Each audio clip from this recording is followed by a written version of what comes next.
Right now, everybody's just jumping on the call, so we're going to be just a couple more minutes while we welcome everybody, and thank you so much for being part of the group and part of the calls. As we get everybody on the call, I'll have everyone silence themselves unless you're asking a question, just because it picks up so much background noise. It's really helpful for everybody to be able to hear without all that other stuff going on. So, who wants to start? Star, Autumn? Well, I'll say hi to everyone and welcome. I don't know how many of you all get on our regular Facebook page, but we've been trying to post both places in the private group as well as the public page so that everyone kind of stays in the know of what's going on and what we're doing. And we really want to invite everybody, you know, to know that they're welcome here and grow this tribe. But last week when it was my turn to post, I did a little video and I asked you all to come with something that you love, that you would like to tell us about, something that really fires you up and sparks your joy and is one of the happiest things that you do. So I don't know if any of you remembered that or watched that, but I think that's one of the questions we'd like to ask you tonight. And we're going to talk about sensuality and sexuality and all of these yummy, yummy things that make us women, that make us unique, divine, magical women. So welcome, and I really want to invite each one of you to jump in and be a part of this because we want to get to know you. That's why we do this video, so that we have the opportunity to get to know each one of you and what's going on in your lives and, you know, where you would like to learn and where you'd like to grow and what your joys and your struggles are. So. Well said. I agree with that. And Star Anna, have you got yourself situated? No, they broke. Okay. She has a real resistance to headphones, so we're just going to let her off on this one. We're going to buy her a 10-pack here pretty soon. I know, they broke, but they do like us, and I say they because True's right, I have a resistance. Apparently, if you have, what are they called even? Earbuds, headphones, whatever, if you have those and can use them, it keeps a lot of the extra noises out and any other interferences. So yeah, I'll go find my pair that's not broke in a minute, maybe. In the meantime, do you want to start us off tonight? You're the one that loves, loves, loves this second spark. I so do. Notice my orange shirt, everybody. Orange shirt and sparkles, because I love sparkles. Sparkles add goddess energy to just about everything. And the reason that I'm wearing orange, most of you probably already know on this call that we are calling the orange chakra, our orange chakra center, which is the second chakra, we're calling that our second spark. And we're kind of adding our own experiences. I mean, we all know the word chakra. We all know that's been out there for eons of time. And we're just kind of adding our own experiences and our own little twist to the word chakra, and we're using spark. And besides that, we're Soul Spark 7. So we like the spark, we like the glitter. So this whole month, the month of August, we are going to be sharing back and forth our own experiences of the second chakra or the second spark. And we each have something very different in our experience of that energy center and what we can add to that. So we don't want to get everybody scattered in a whole bunch of different directions. Our entire focus for the month of August will be just that spark. But within that spark, there is so much information. There's feng shui that obviously Autumn is our feng shui goddess of the house, and there's astrology, there's crystals we can talk about, There's our own personal experiences with our own clients and students and ourselves over the last 30 years that we've had. And I will start with saying what I really love about the second chakra. The second chakra anatomy is really powerful to me. The anatomy is what I've often referred to as our sacred chambers. It is a goddess's most sacred part of her body. This is where all of creation comes from. And I'm going to go into more detail about the anatomy when we teach our class on August 12th, which would be really awesome. Any of you who are interested, we're teaching it in Autumn's beautiful workspace, her salon, treatment, classroom space. It kind of does all that for us in Lehigh, and that's on August 12th. So we'll go into more detail with the anatomy and physiology of our sacred chambers, but that is where the second spark is located. The color is orange, and I love the fact that this is our creativity. This is where sensuality is. It's where our sexuality is. And I want to clear a couple of things up and hopefully spark some questions in anybody's mind. When I say sensuality, find that our culturally created self immediately goes to sex when I say the word sensual. And having sensuality with sex is fabulous. But sometimes there's just sex without sensuality, and that's pretty much just called screwing. But it's either one, it's good, but sensuality is not sex. So sensuality is waking up our senses, all of our senses, our sense of sight. It's recognizing what we enjoy seeing, perhaps what we don't enjoy seeing. It's recognizing what we like to taste, maybe what we don't like to taste, what we like to listen to, what we like to feel, to touch on our skin, the sense of touch. So it's all of our senses, not sex. It's all of our senses that when we wake that up, we become a sensual person. And now, why is that important? Why is it important to be a sensual person? Because that takes us out of being a robot. Robots go about their daily affair day in and day out, day in and day out. They don't have senses. We don't tap into our senses when we're thinking about our daily affair.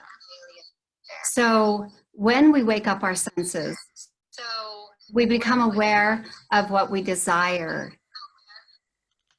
Am I echoing? Somebody needs to just mute themselves. I'm not sure. I've got everybody muted. Teresa, can you mute yourself?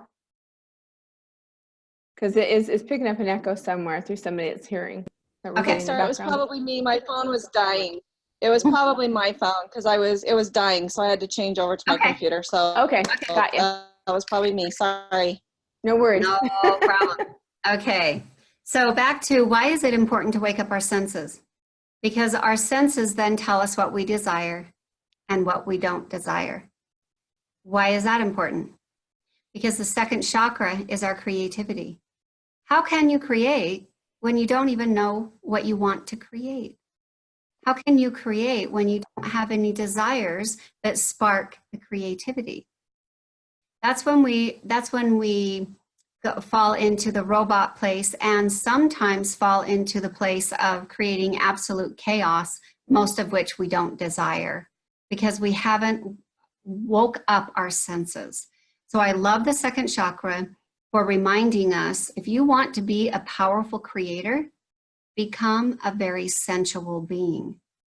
Now, the other thing that I mentioned in this part of our body is it's also related to our sexuality. And again, I find that people immediately go to sex when I say this is related to our sexuality. When I say sexuality, I'm talking about the balance of yin and yang. I'm talking about tapping into your own divine feminine energy and tapping into your own divine masculine energy. And what happens when we don't do that? If I'm not using my own feminine energy to create with, I'm going to reach outside of myself and bring in that feminine energy from somewhere else. I have then created a codependent relationship. Now, the same way, if I'm not tapping in and embracing my own masculine energy to create with, to be the powerful creator that I am, I will reach outside of myself to bring in that masculine energy. And God knows how many times I've done that and created a codependent relationship. So I'm done doing that. I'm done creating those codependent relationships. I'm mostly done, except for when I relapse. Because I want to use my own feminine energy. I want to use my own masculine energy. I have the perfect balance within myself if I just tap into it. I am born the perfect balance of God and goddess energy. That's the sexuality that I'm talking about in the second chakra. That does all equate to amazing intimacy and sex when we're bringing in our senses, our sensuality, and we're using our own male and female energy. So those are my favorite things. Those are some fun things about the second chakra. The last thing I'll say about this spark is this is where we get really creative with boundaries. This is where we deserve to set healthy boundaries in all of our relationships.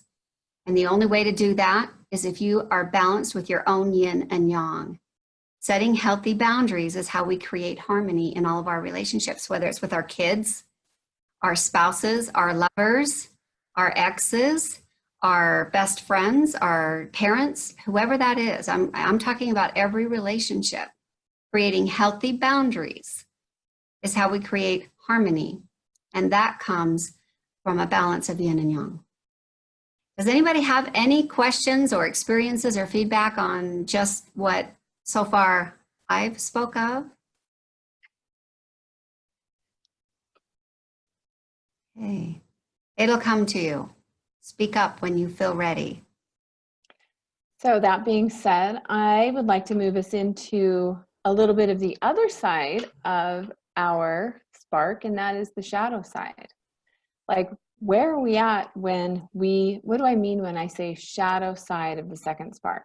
Well, sometimes the shadow side looks like being shut down, feeling numb, feeling lack of creativity, turned off, like not wanting to have intimacy, not wanting to have connection, not wanting to build relationships. So that can even look like depression.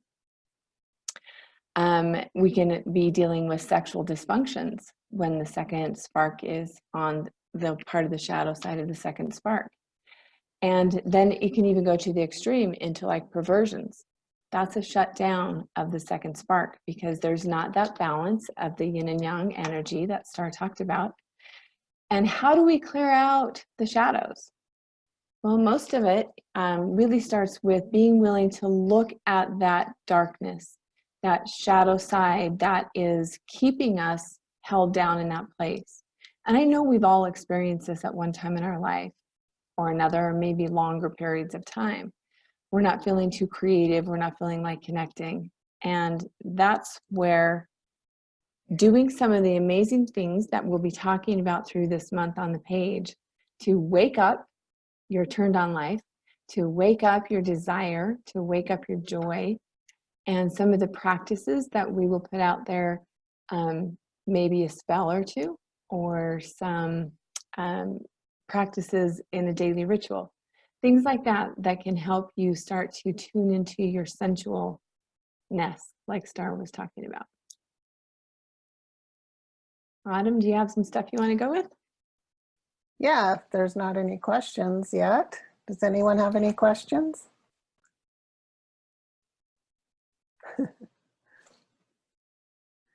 So I want to kind of step back from what you're saying a little bit and go back into how you feel about yourself.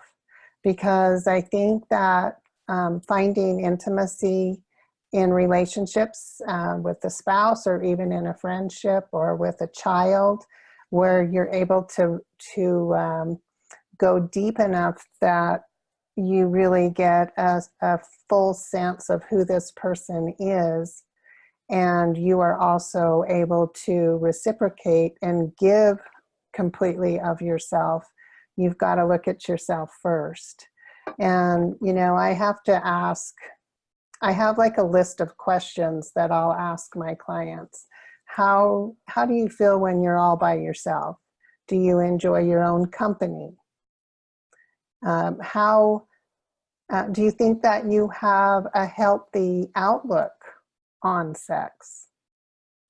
And do you equate sensuality with sex? Some of those things that Star was talking about.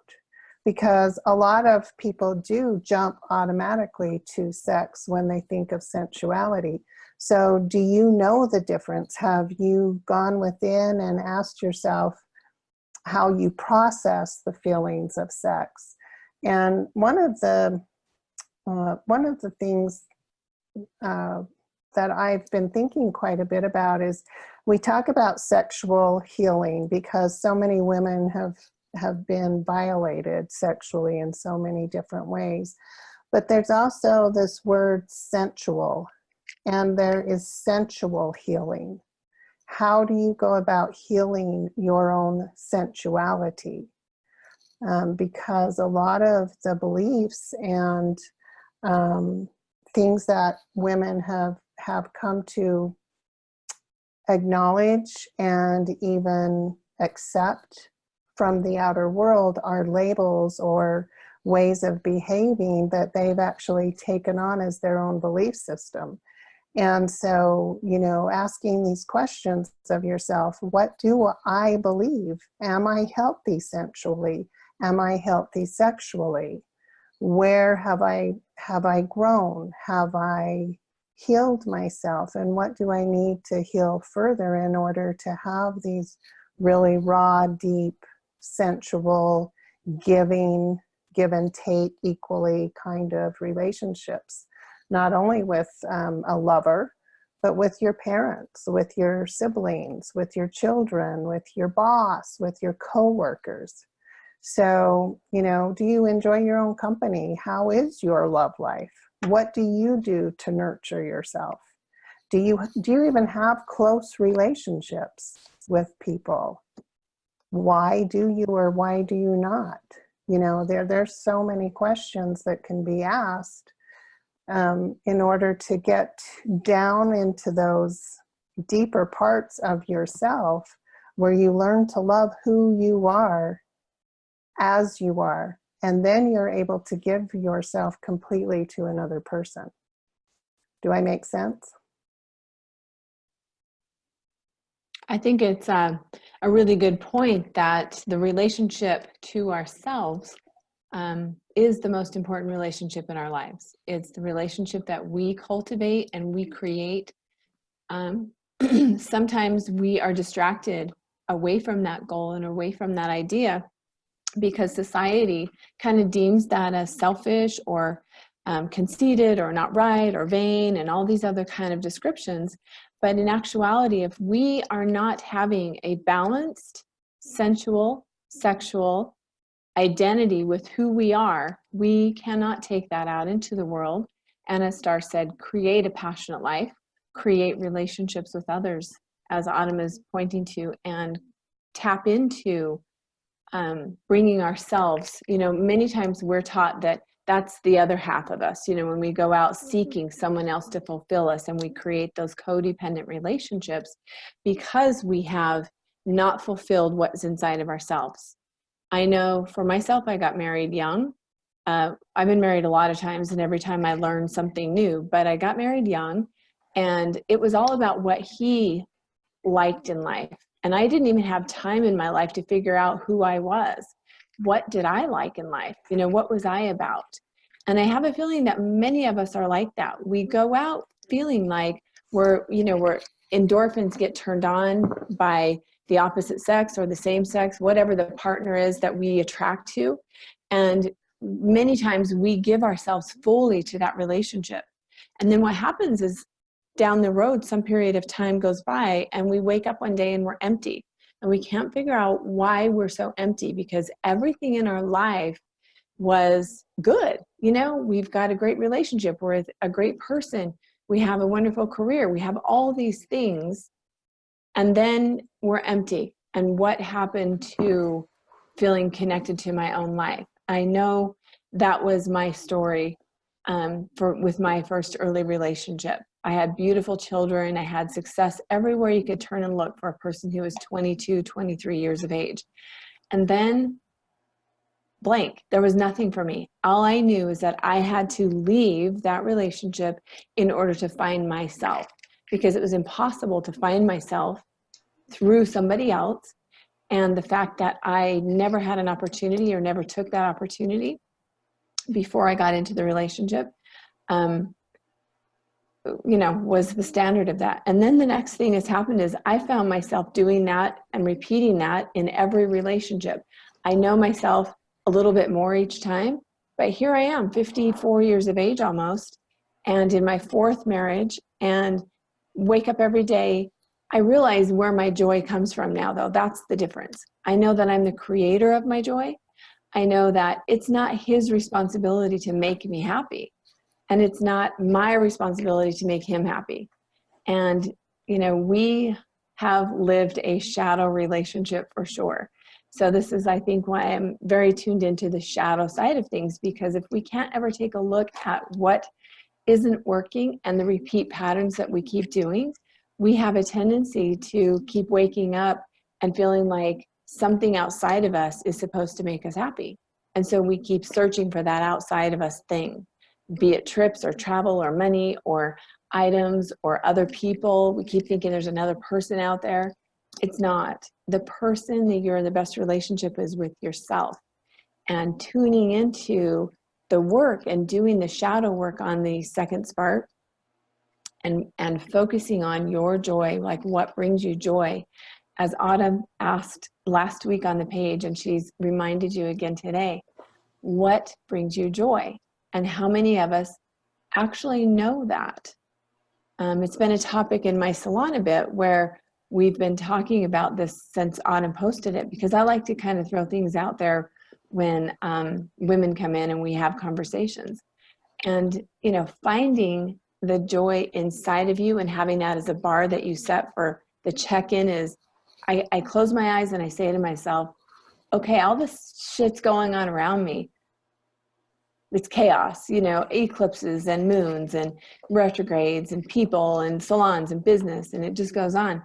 But when I check in, like, am I okay? Am I happy? Yeah, I know my joy. And I think that there are other things that I do that bring me lots of joy, like this group and Soul Spark 7. This brings me so much joy. I've found something that's very passionate for me. And so that being the question, what does this look like for you? And are there some things that any of you would like to share on your joy or your relationships? Would love you to chime in. I would love to add something into that.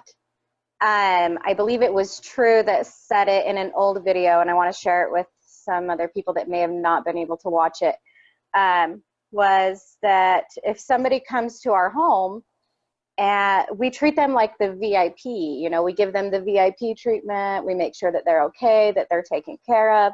But if we step back, why aren't we treating ourselves like the VIPs? Why aren't we getting the VIP treatment from ourselves? So when I heard that, it like hit me home. I was like, oh my gosh, I do that. That is me 100%. I'm Betty Crocker, like I will Martha Stewart you when you come into my home, but why am I not doing that for myself? And so I really had to take a step back and actually start taking care of me, and remember that I am the VIP, that I am the most important one. And once I'm taken care of, then I can take care of everybody else the same. Perfectly said. I love that you reminded us of that. And really, how does an empty bucket feed anyone? How does an empty bucket give anyone nourishment? if we are empty, we do not have anything to give to anyone. And now we start actually, we're giving from a false sense, like not from a place of truth, not from a place of like loving to give, because we're so full and we have so much joy that we want others to experience that. When we don't treat ourselves like the VIP, when we're not filling our bucket, then there's nothing to nourish anybody else with. And to add to that, I think that we've been trained in society to look at everything that's wrong, to look at everything that's wrong with ourselves, look at everything that's wrong with our relationship, look at everything that's wrong in our house, and so we put our focus on what's wrong. And when you catch yourself doing that, if you can just switch that around and get this form a habit of looking at what is right about yourself, what you can do, what you do well, what you enjoy doing, what you love about your husband, what things he does that makes you go, oh, that was really sweet, So it's changing the focus of what it is you're paying attention to that is the key to bringing more happiness. I agree with that, because I feel that we can spend so much time, as you said, and like society has trained us to do, picking ourselves apart. I actually put a post on my own wall this week that said, you can't criticize yourself. Oh gosh, you can't criticize yourself happy. No, you can't hate yourself happy. You can't criticize yourself healthy. And there was one other thing to it, but it's basically along the same lines, right? That as long as we're saying all these terrible things to ourselves and we're not even checking in, just think about something as simple as making a mistake around your house. Maybe you burnt the toast. Oh, God, that was dumb, right? Like even something as simple as that can be the self-talk that's really diminishing who you are. How about laughing at yourself and saying, well, I guess I like burnt toast? Even just a little laughter about some of I find them kind of funny and silly now when I find myself making a mistake and I'm like, instead of like, oh, dummy, I am more like, okay, that was funny. Start over. And it's just a tiny shift in self-talk, like Autumn is saying, that brings us to a new point of awareness. And awareness is all it takes to change the focus on what you're doing. Is there anybody else that would like to comment? So we don't talk the whole time. We want to hear from you. I would like to say something. Go ahead. Can you hear me?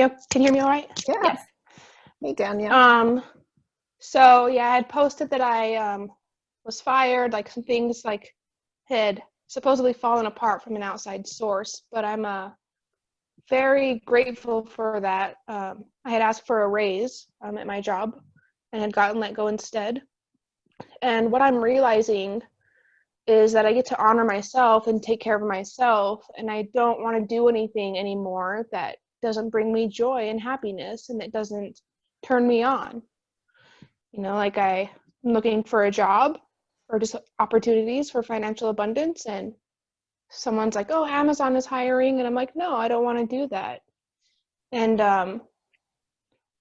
in that as well, I had made a post this morning, which I had just shared in the group, and I had a man message me about having like pain in my brain and I needed to fix that. And I'm also just done with the idea or belief that something's wrong with me and I always have to fix something or heal something, because that gets old, and it's pretty like rampant or popular in the society, I feel. I'm just done feeding into that. So yeah, I'm just really grateful to be in this group, and it's crazy what balanced chakras can do, and meditation, and just knowing that I am worthy and good enough. I did a photography session today for an inspired writers retreat, and I just had to keep reminding myself that I'm good enough and I deserve to be here and I'm doing a good job, and it was really fun. So yeah, I'm excited and I look forward to what we have to create together. Danielle, I am so happy to hear you say that you're done believing that something is wrong, because I am on the same lines as of with this very same chakra. I have been trying to fix it and fix it and fix it as if something has always been wrong with it. And I just decided that it was fixed. Like, I'm done with it. Like, it's fixed. I did it. I won. I win. Done. So yeah. Woohoo! We win. Yeah, I love Everybody wins, win-win. yeah. You know, it's funny because maybe it's not fixing like you're saying. Maybe it's just waking it up. You know, like taking it out of sleep mode. You know, Yeah. just bring it out of sleep mode and wake it up. That's it. Yeah. Yeah. Yeah. So that's a I fantastic wanted thing. to answer Autumn's question, and then I really want to hear from somebody else. Autumn says, what brings you joy? And I started in my head with this list of, you know, I like that, and I like this, and I like that. And what it all boils down to is what really brings me joy is knowing myself well enough that I can communicate my needs in a relationship. Knowing myself, knowing my body, my own sacred chambers, every part of my body well enough to tell a lover, this is what I want, because that's where it feels the best. Knowing my own desires well enough to communicate to my kids. Well, you know, that doesn't work for me, but I will tell you what does work for me. Knowing myself well enough that I can even communicate with the neighbors, expressing what works for me, what doesn't, and how does that look in creating harmony. That's what brings me joy. Knowing me better than I know anybody else, better than I know any client who gets on my table, better than I know any one of my children. You know, as a mother, you want to know the ins and outs of every one of your kids. You have to know everything about them. And I've given that up, and I turned all my attention in the last 5 years to me. What else is about it? What else is about me? That brings me joy. The more I know about me, that brings me joy. What brings you guys joy? Answer. I want to hear. I love caregiving. I'm a really good caregiver, and I'm really good at it as long as I care for myself first. And when I feel good about myself, it makes it so easy and so pleasurable to make sure that everybody else is getting the care that they deserve. So giving that, and that's how it feels. That's like that. Like, I just want to give this to you. That gives me joy. Whitney, how do you care for yourself? Well, recently, a lot of Reiki, and I have been spending some time by myself. My precious husband, he's very patient,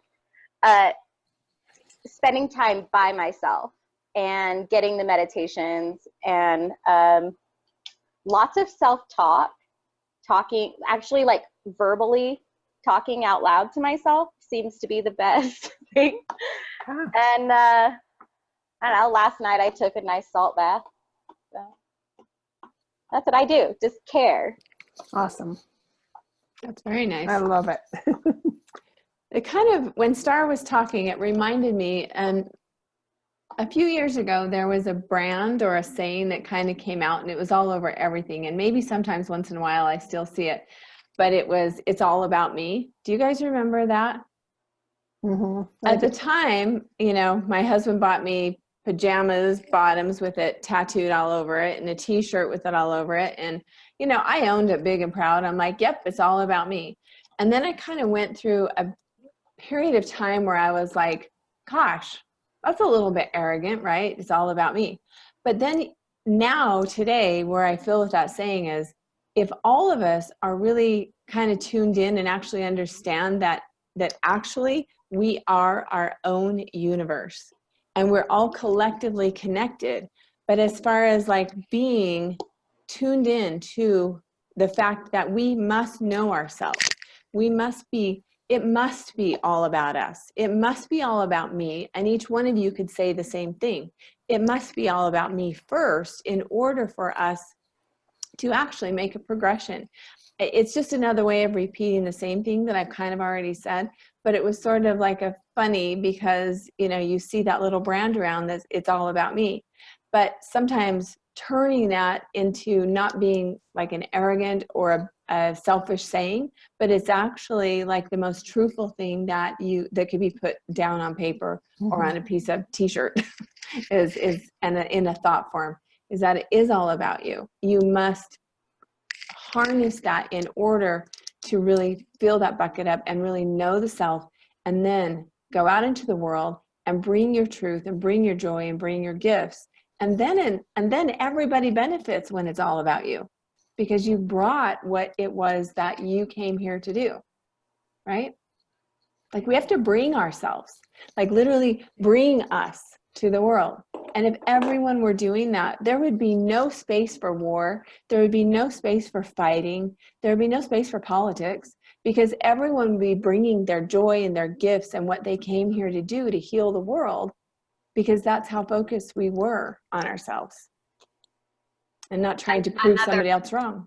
Another phrase that is kind of synonymous to "it's all about me" is being self-centered. And our culture, our society has put shame to being self-centered, when that is exactly what we each deserve to be.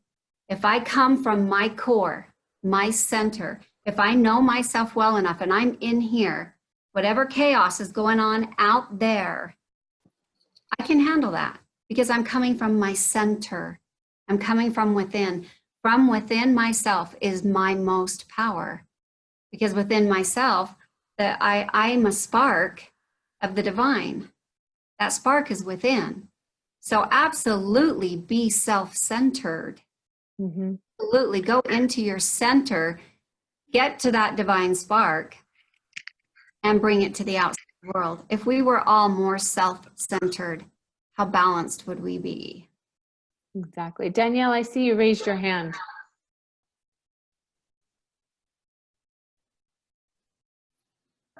Yeah, that was for the last question, but I'll share too. Star's question, what brings me joy, is children. Most of the time, they bring me joy. Like working with animals, working with the earth, and just really connecting with people on a vulnerable level, knowing that my story matters and that it assists others in connecting more with their higher selves or living a more productive life, more fulfilling life.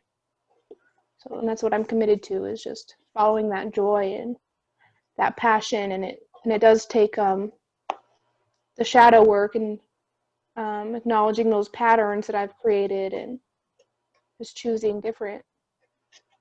Nice. Anybody else you want to put in on this conversation? I posted that book in this group. You guys should all read it. I saw that. I'm gonna.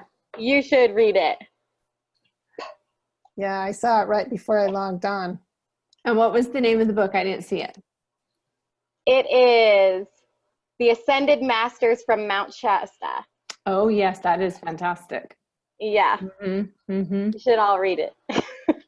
Good stuff. Hey, we got should back plan from a Mount group Shasta. to go to Mount Shasta. Hey, Debbie, I you just should got take back. us all. It was awesome. It was so beautiful. I had the most awesome encounters there. I went to do some healing, and as I was leaving, there was a homeless guy at the park, and he handed me a piece of cardboard, and he said, "This is for you."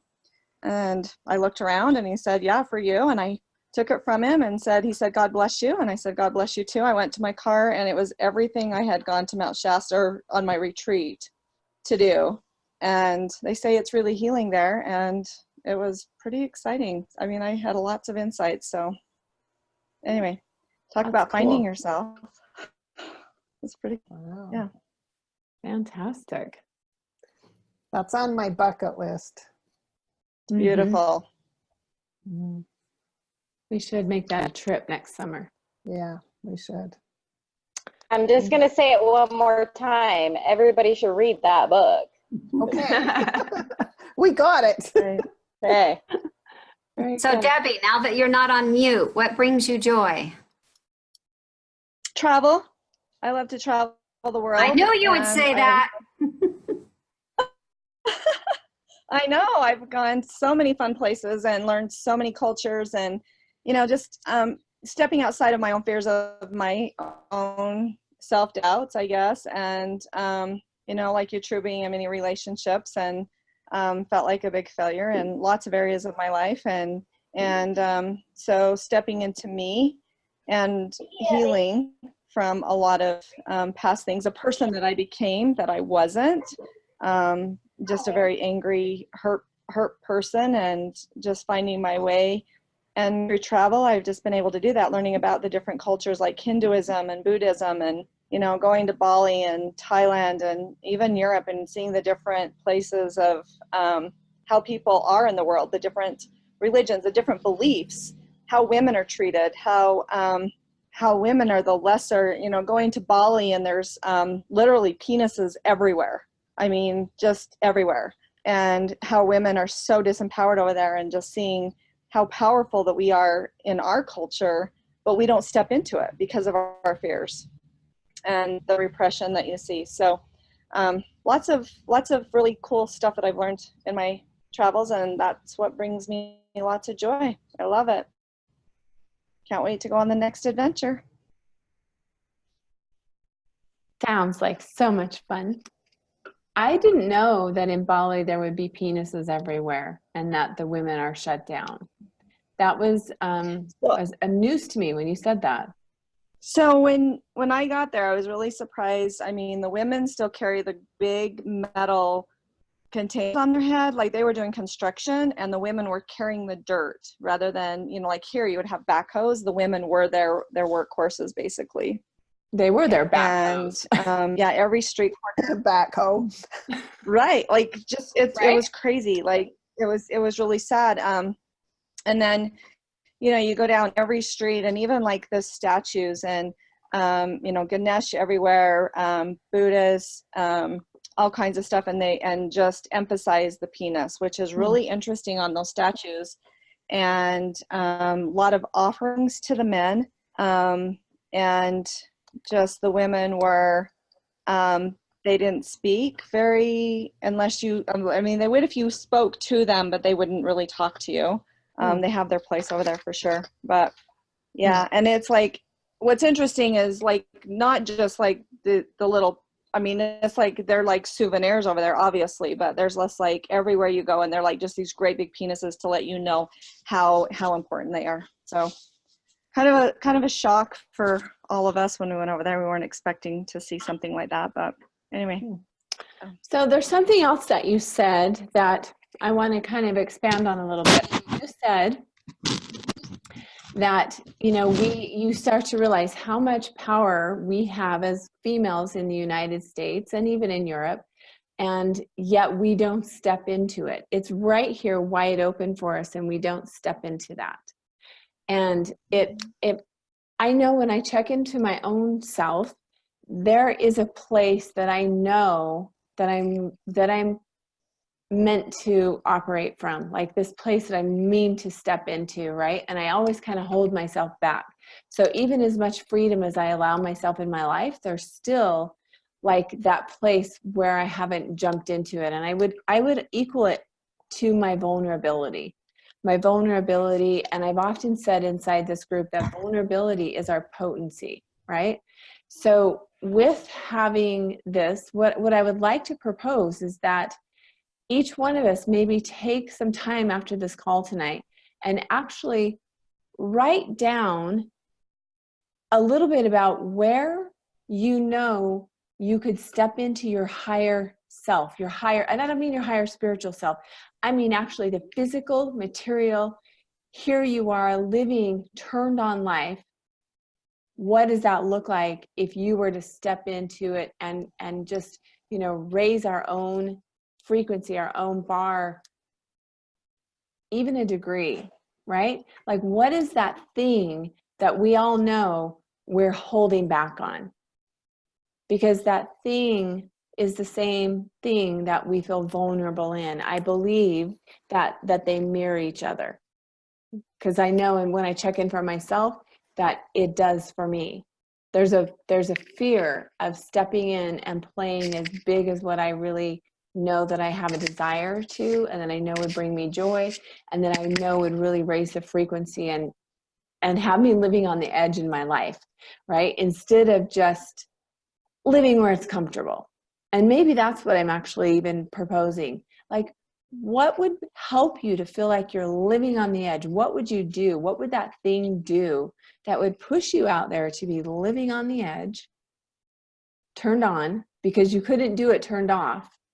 You have to do it turned on, living on the edge, that if you took those steps, like, well, maybe like you would journal out, what would those steps be? What would that actually look like to step into that power, that frequency that is so available to us here as American women? We have that. And when Debbie said that, it really sparked that thought that, you know what, you're right. We waste energy. We waste. We believe the lie. We believe the lies about ourselves. We tell ourselves the lies. We believe them. We believe what other people say about us, and we internalize it. At least for me, I can't say for everybody, but for me. And when we believe those lies, I think that's what we feel we're defined by. And I think that's so important what you're saying, to connect, to that higher self or higher of us, and realize that we are beautiful in our own way, and what everybody says or what anybody says about us doesn't necessarily mean that's not the truth of who we truly are. Maybe insecurities, I guess, that we all face as women in this society, comparing ourselves to others, especially in the society. I feel like in the US, especially from traveling and seeing how women out there look completely different than we do, and how we have to look a certain way, we have to be a certain way, or we're not accepted. And that's really our culture here. Right. But is it really our culture, or is it our own, like you said, our own belief system about the culture? Because I honestly couldn't tell you of one person who judges me, but I know that I judge me. I know, I don't think I could name anybody that says I can't do anything, but I know what I hold myself back on. So I believe that it's actually us believing other people are projecting on us, when we're actually like looking in the mirror and projecting and then reflecting it back to us. It's actually us that's doing that to ourselves. I feel that, we start to get into this cycle in our minds that somebody else is holding us down. But I don't believe it is. I believe that we're projecting all over ourselves, individually and collectively. And I'm proposing to ask ourselves, what would it take for you to live on the edge and feel turned on and push beyond that self-projection, like move the mirror out of the way and just go forward? What would that look like?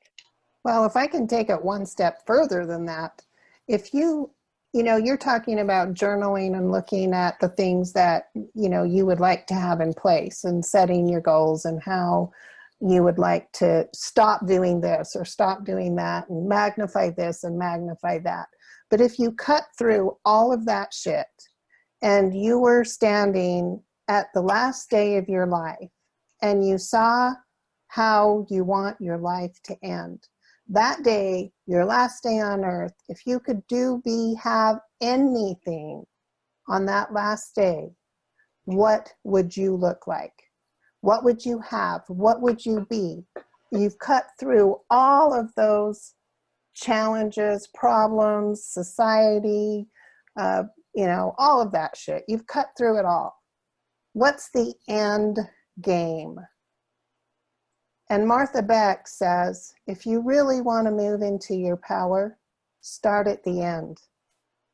Start at the end and work back.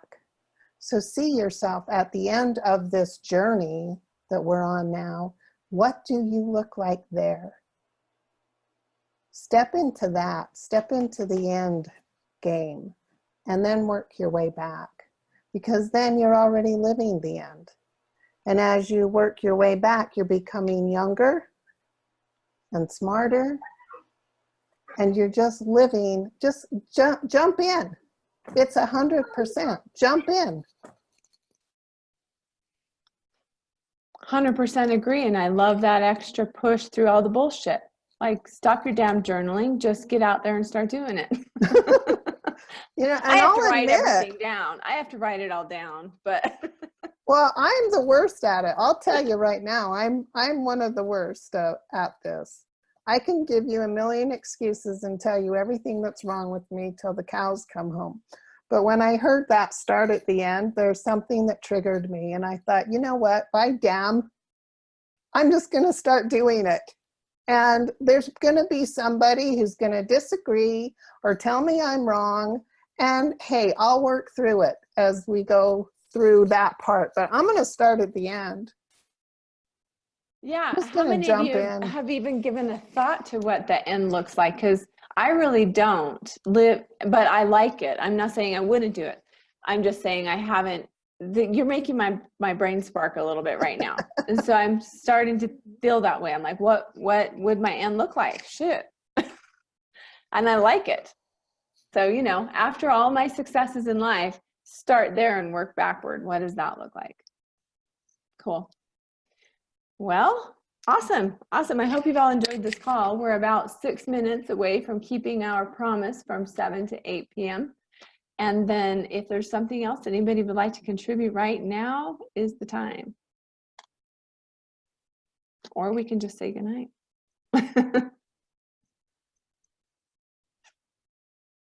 Anybody? Whitney's saying 1 minute. She's got Okay. something. Yeah. I was gonna wait. I had this little one come in. She's a hot mess, but she's okay.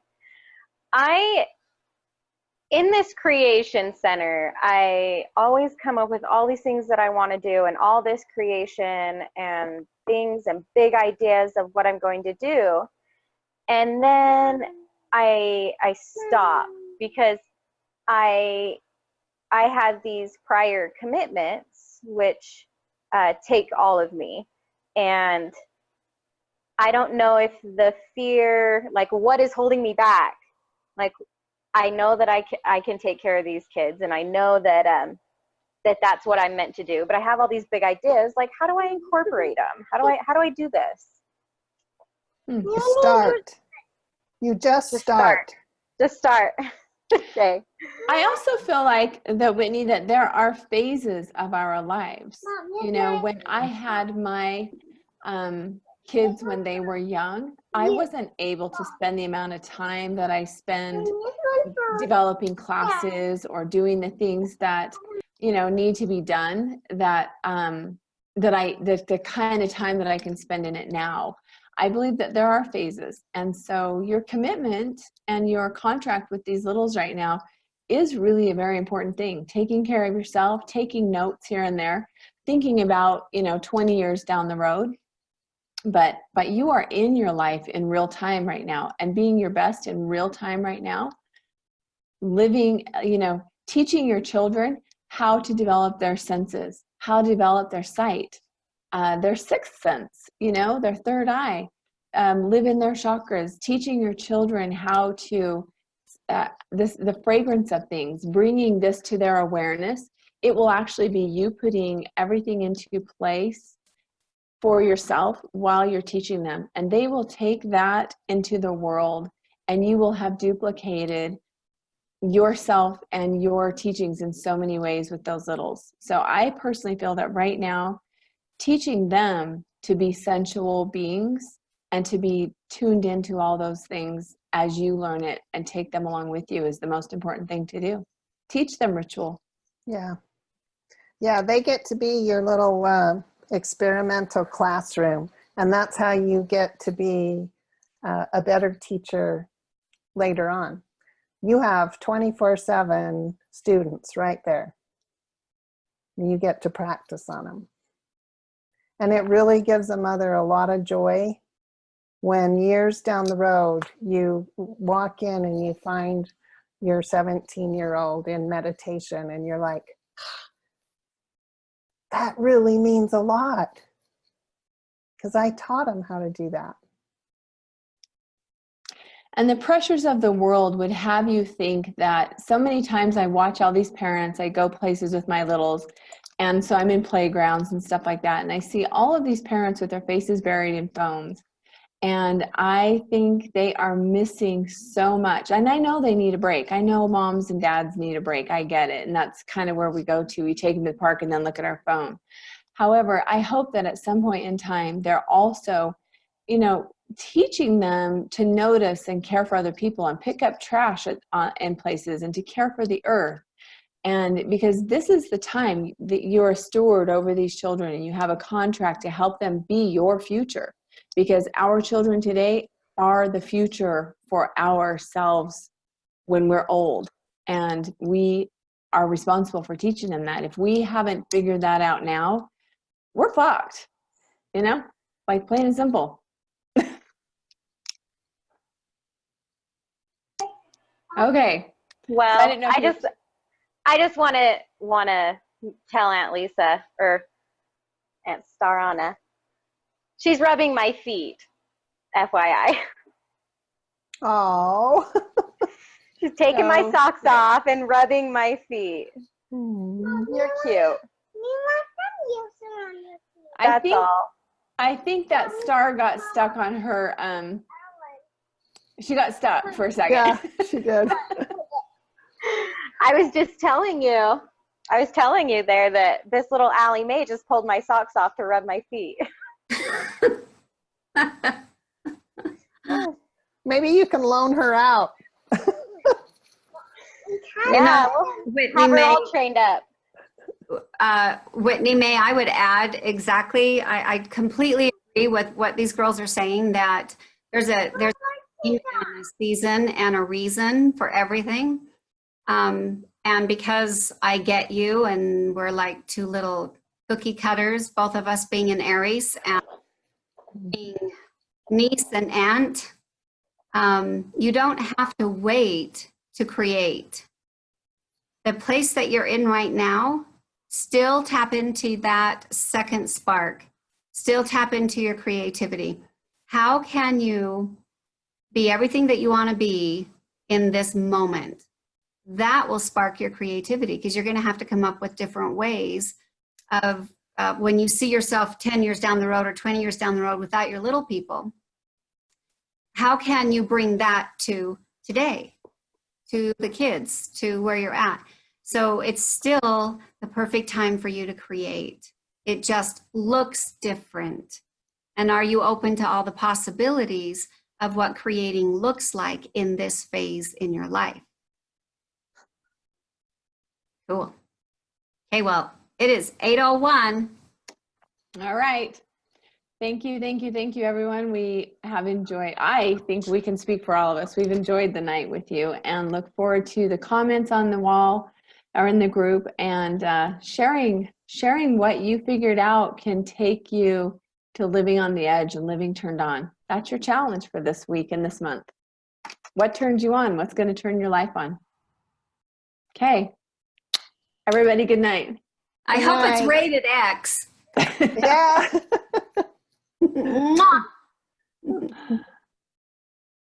Good night, everyone. Good night. Night.